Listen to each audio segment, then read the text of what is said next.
Hello, this is Chris Robinson, writer and producer of the Forbidden Diary audio drama. On projects like Forbidden Diary, coincidences and serendipity happen. Both occurred when I cast Karen DeBoer, who plays Enid. As it turns out, her mother and stepfather and their families were interned at the same time as the Crowders, but in Manila at a civilian prison camp called Santo Tomas. I interviewed Karen's stepfather, Curt Brooks. Curt is 96 years old. His story parallels Beatty Crowder's. His parents were Americans with deep ties to the Philippines, considered it their home. Curt was roughly the same age as Beatty, and he and his family were interned for the entire war.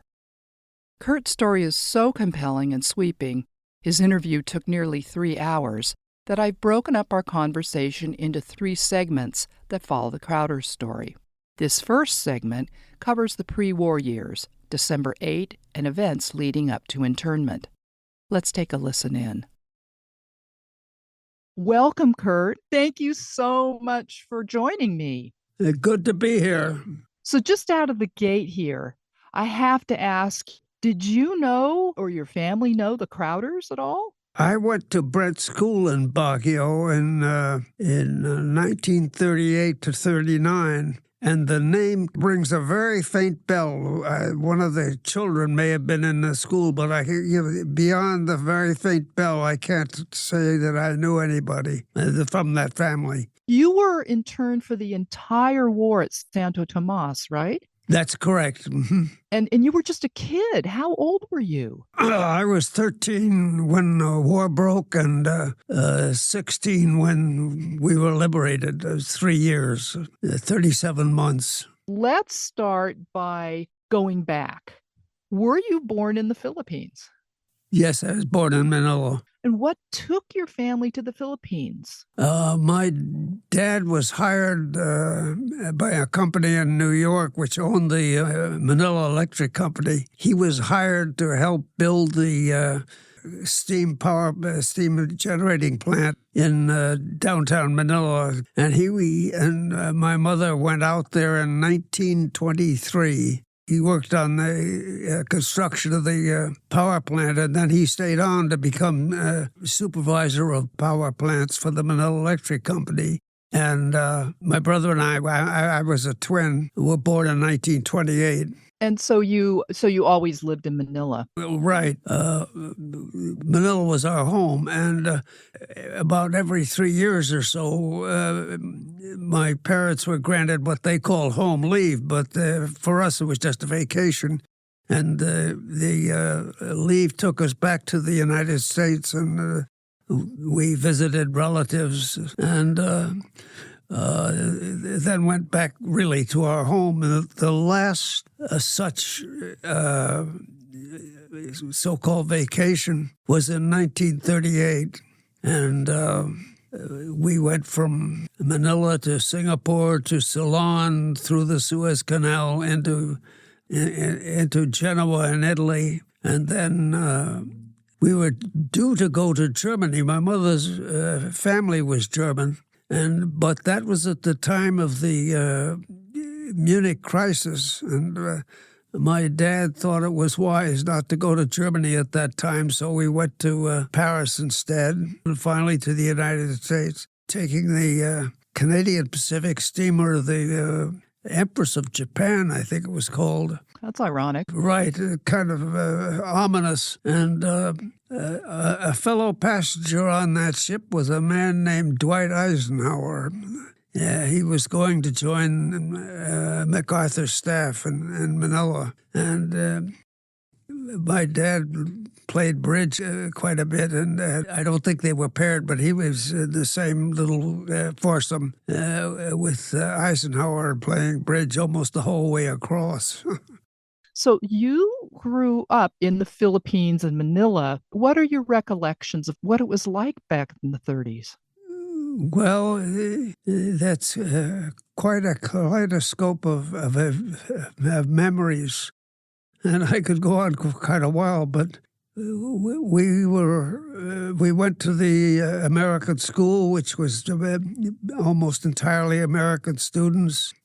a lot of the Filipinos that we came in contact with spoke English, and so there wasn't a tendency to learn the local language. We did we did learn some cuss words. We were a fairly close-knit community in Manila, the American community, and there was a club in Pasay, the suburb of Manila, called the Polo Club, and that's what it was, a polo club. And my parents belonged to that, and we spent quite a bit of time there. They had a swimming pool and bowling alleys and tennis courts and so on. And it was a fallback for us for a lot of our, let's say, non-school activities. But you were in the Depression. This was not a bad place to be. I've read multiple accounts that many Americans had quite a good life in the Philippines.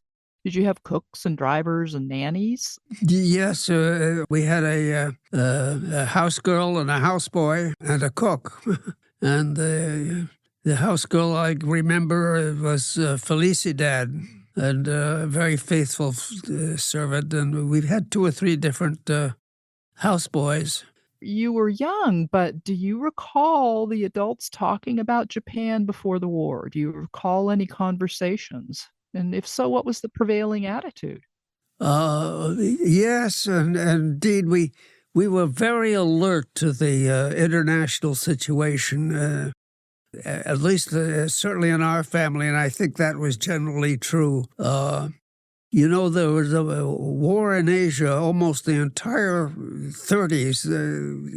Japan attacked Manchuria in 1931, and then China itself in 1937, and that war went on forever. And of course, many of our friends were British, and when the war in Europe broke out, they were concerned and involved. And so we were quite alert to the events taking place in the rest of the world. Were people thinking it's going to happen any minute, or no, it'll never happen here? Were there 2 camps, or was there a prevailing opinion? It's hard to say. I do know in our family, my dad expressed the opinion a number of times that Japan could not possibly win a war with the United States, and therefore they wouldn't go to war with the United States.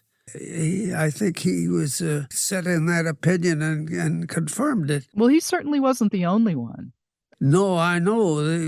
I'm sure that besides that, we had, I think, an optimistic view of the ability of the American Army to defend the Philippines, that if war broke, that we might be bombed and that sort of thing, but that there would not be an invasion. I think it was a rumor or a quote, but somebody said that MacArthur claimed he could defend these islands against 1 million men. And, so, you know, there was that kind of confidence in the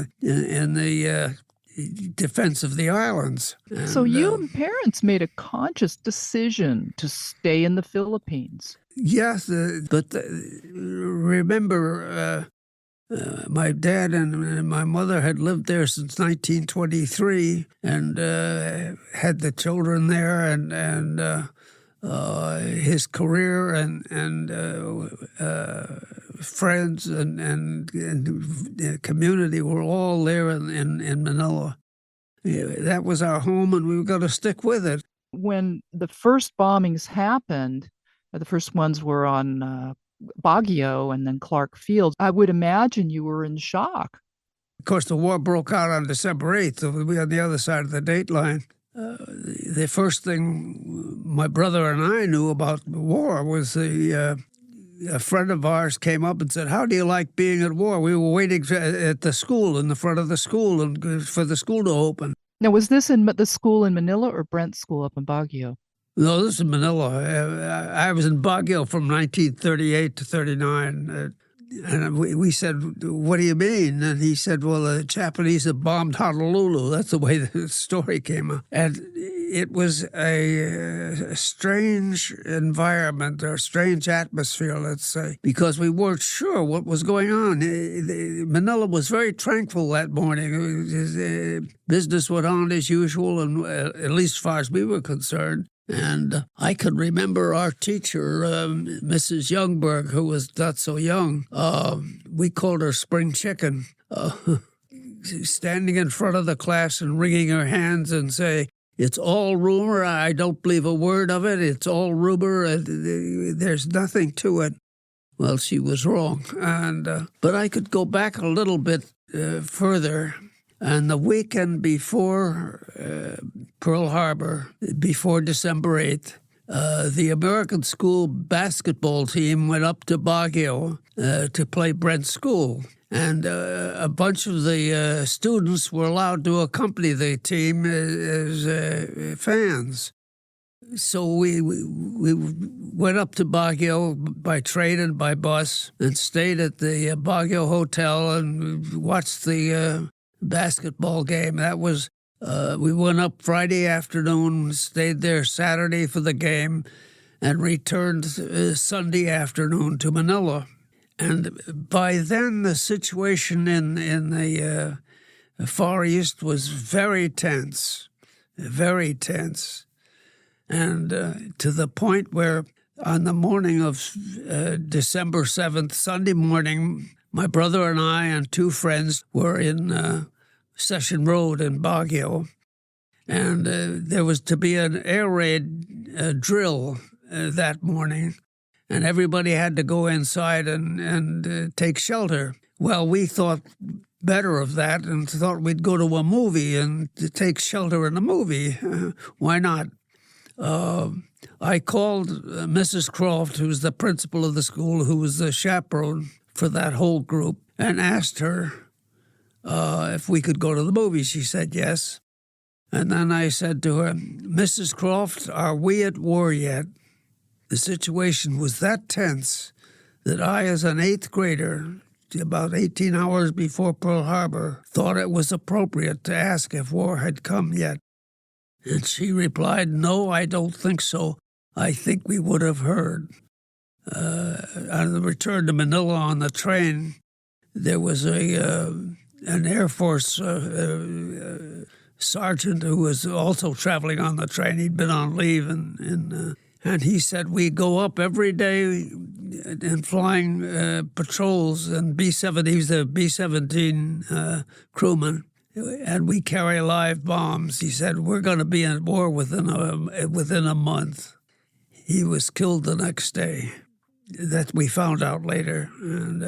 But anyway, over time, the Japanese first attacked China and took Shanghai and Canton and all the principal cities. And then in 1940, with the fall of France, they moved into northern French Indochina. And then in July of 1941, they moved into South French Indochina, into Saigon and that area.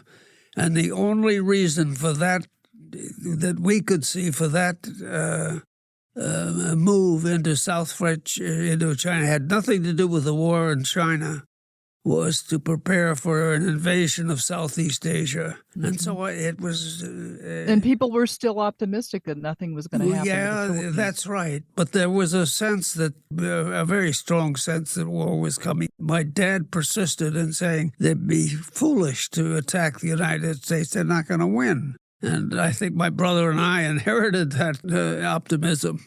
Did you hear bombs going off in Manila? Yes, well... When school ended on December 8th, and we still didn't know what was going on, and my dad came home at lunchtime. School was out at 12:30, and he picked us up in the car, and we got in the car, bubbling over with excitement. "Dad, what's this about war?" And he said, "Yes, it's true. the Japanese have bombed Baguio and Clark Field. And Chris, that was a real shock to suddenly realize, yes, the future is not the same. Almost a physical feeling, I would think. Yes, it was. It was a shock. I can remember to this day. The city had changed, the atmosphere had changed, and in fact, we had changed. There was now something so unpredictable that it was hard to get your senses around it. And then the bombs happened, right? Yeah, we lived within about a mile of Nichols Field. Oh, wow. So, yes, things went quiet. There was blackout. And then at about 3 a.m, I was awakened by the sound of high-flying airplanes. And I called to my brother. I said, "Do you hear that?" And he said, "Yes, I think there are." And just then it came the loudest explosions I'd ever heard. And each one sounding closer. And I have never since been so terrified as I was at that moment. And it was a sickening feeling that people were trying to kill us. They were doing their best to do so. And the planes droned on, and I lived in a blue funk for the rest of the night from 3 a.m. to... It was real. It was real, yes. And what did your parents do? Well, after that, we sort of resumed the routines of living, but school was canceled. And December 9th, the rest of the day was pretty quiet. But then the next day, on December 10th, we were sitting down to lunch, and a plane passed over very low, and it was firing. We could hear the machine guns going. And we had a kind of a spot in the ground floor of the house that we used more as a shelter, but it was hardly a shelter at all. And we went down there, and for maybe... an hour or so while the planes strafed Nichols Field and bombed, and the bombing was rather close. And when there was a lull, we went across the street because the people over there had a better shelter than we did, and we stayed there till it was clear that the attack was over. But I was far less frightened when that more intense bombing took place than that first night. That first night was a cruel shock, so to speak. My dad decided to move to Malati, residential area. Friends of my dad from the company, Jim Koch and his wife Edith, had an apartment there, and we moved in with them. Why did you do that? It was in an apartment house, much stronger than our wood frame house. It was also 5 miles from Nichols Field. What were other people doing? Were they doing the same thing as your parents, getting their families away from Nichols Field and living other places? Some people left and went to the provinces for a while, but eventually they all came back. It was clear that the Japanese bombing was after military objectives. They were bombing the Nichols Field and also the ships in the bay, but they bombed every day. But Manila was declared an open city, so the sense was that they wouldn't bomb downtown. Well, the open city was declared, I think, shortly before the Japanese entered the city. Whatever the message was, it didn't get to the Japanese because they continued to bombing the city. They went after the ships in the Pasig River, and of course they missed, and hit Latron College and other places in the walled city and so on, because the walled city's right there on the Pasig. And then came the news, big headlines in the paper, 80 Jap transports sighted in Lingayen Gulf. And I can remember as an 8th grader looking at my dad and say, "Dad, we've lost this. Americans haven't put 80 transports worth of stuff in these islands in 40 years, much less in one shot like that." And, of course, that proved to be true. And few days later, there was the landing at a place called Antibodem on the east coast of Luzon, and so you had fighting a front up near Lingayen Gulf, and then one south of Manila at Tayabas province in that area. And what's remarkable to me about Natalie's story was that the Japanese took over so quickly. I mean, I was counting your diary entries. I think it was 21 days from the first bomb dropping to them being marched to a prison camp. What was your experience in Manila during those 3 weeks? What did your family and friends do? Before the Japanese occupied the city, they bombed it every day. We spent quite a bit of time, and that building was a solid concrete building, and it had a basement, which was unusual in Manila, and a kind of an incinerator down there, and sandbags around it. And we spent quite a bit of time. There was a bombing over at Cavite, the Navy Yard, and a lot of people had run out to watch these strange planes flying over, and many people were killed because they were standing there watching the aircraft. So my mother was very strict on our not going to the door of the shelter and looking up at the airplane. I did from time to time, but did a lot of reading, I can remember. We had some books by P.G. Wodehouse, and they were kind of uplifting in a dark time. When the Japanese did take over, where were you and what happened? We were still at the Cokes, and the headline in the newspaper that morning was that USAFI Forces United. The USAFI was the term for the American Army.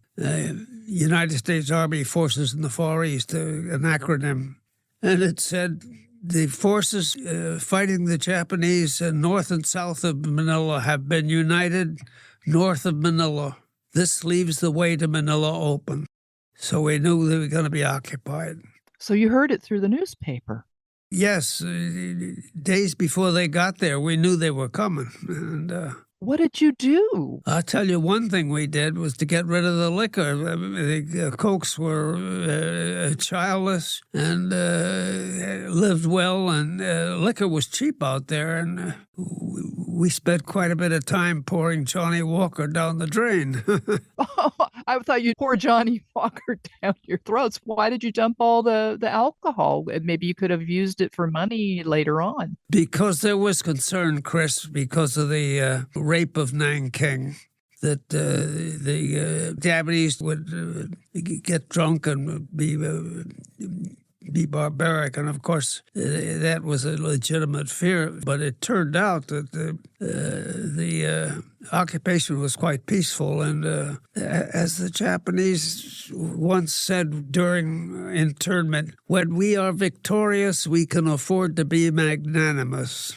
And I think that was a kind of a rule of thumb for their occupation of Manila. They thought they were coming as liberators. And what did they find? But in time, of course, the bulk of the forces they were fighting were Filipinos. So illusion didn't last too long, but it was, I think, part and parcel of their approach to the Philippines and to Manila. So were you invited, so to speak, to come to Santo Tomas? We were rounded up. They started rounding up Americans and Allied civilians. It took them in buses and trucks to Santo Tomas. And there was a committee formed before the war to prepare the American community for what might happen should the Japanese take over. And one of the things they did was to locate possible internment sites. And one of those internment sites was the Santo Tomas University. I think this committee met with the Japanese and suggested if they were going to intern Americans, they do it at Santo Tomas. So part of the selection of that campsite was due to American foresight that we might be occupied by the enemy. I say, as soon as the Japanese got into the city, they started rounding up. It was not a vast sweep, but in rather small groups and that sort of thing. Was that your experience? Yeah.